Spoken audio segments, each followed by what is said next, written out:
عرب میں دو دوست رہتے تھے، ایک ریاض میں اور ایک جدہ میں۔ دونوں نیک صالح آدمی تھے اور دونوں کے درمیان آپس میں بڑی گہری اور محبت دوستی تھی۔ ریاض والے دوست نے اپنے بچوں کی بے حد اصرار پر ان کو ٹی وی لا کر خرید کر دے دیا۔ اب گھر والے ٹی وی دیکھنے لگے۔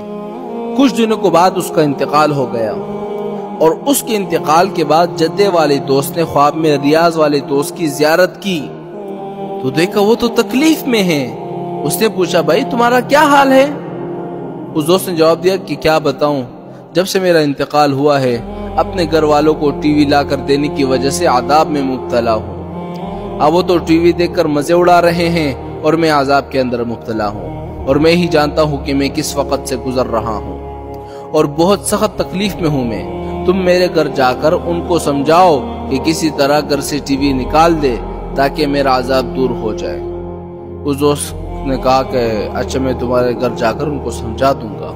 جب صبح ہو گئی تو اس کو رات والا خواب یاد نہیں آ رہا، سارا دن اپنے کام کاج میں مشغول رہا۔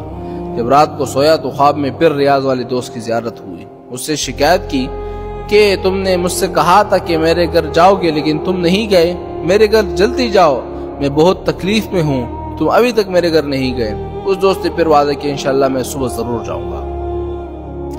اب جدہ والا دوست کہتا ہے کہ دوسرے دن میرا ریاض جانے کا بالکل پکا ارادہ تھا، لیکن پھر کوئی کام پیش آیا جس کی وجہ سے میں نہ جا سکا۔ اب رات کو میں پھر سے سویا تو خواب میں پھر سے مجھے زیارت ہوئی۔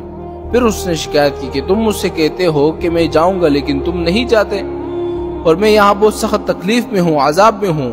اس دوست نے وعدہ کیا کہ انشاءاللہ میں صبح ضرور جاؤں گا۔ جدہ والا دوست کہتا ہے کہ میں صبح ہوتے ہی جہاز کے ذریعے ریاض اپنے دوست کے گھر پر چلا گیا اور سب گھر والوں کو جمع کیا اور پھر ان کو اپنا خواب بتایا کہ تمہارے والد صاحب اس طرح سخت عذاب میں مبتلا ہے، اور انہوں نے عذاب کی وجہ یہ بتائی ہے کہ چونکہ میں نے ٹی وی لا کر دیا تھا اس لیے مرنے کے بعد عذاب ہو رہا ہے۔ اور اس نے کہا کہ میرے گھر والے تو عیش کر رہے ہیں اور میں عذاب میں مبتلا ہوں۔ جب انہوں نے اپنے باپ کے عذاب کے بارے میں سنا نا تو زار و قطار رونے لگے کہ ہائے ہماری وجہ سے ہمارے والد صاحب کو عذاب ہو رہا ہے۔ اس کے بعد بڑا بیٹا اپنی جگہ سے اٹھا اور اس ٹی وی کو اٹھا کر زمین پر پٹخ دیا اور اس کے ٹکڑے ٹکڑے کر دیے، اور وہ ٹکڑے اٹھا کر کچرے کے ڈبے میں ڈال دیے، اور اس سے کہا کہ آج کے بعد ہمارے گھر میں یہ لعنت نہیں ہوگی جس کی وجہ سے ہمارے باپ کو عذاب ہو رہا ہے۔ جدہ والے دوست کہتے کہ میں بڑا خوش ہوا کہ اولاد سعادت مند ہیں۔ ہاں انہوں نے بہت جلدی اپنے باپ کی تکلیف کا خیال رکھا اور اپنی بھی تکلیف کا خیال رکھا، اور اپنے باپ کو عذاب قبر سے بچا لیا اور اپنے آپ کو بھی جہنم کی آگ سے بچا لیا۔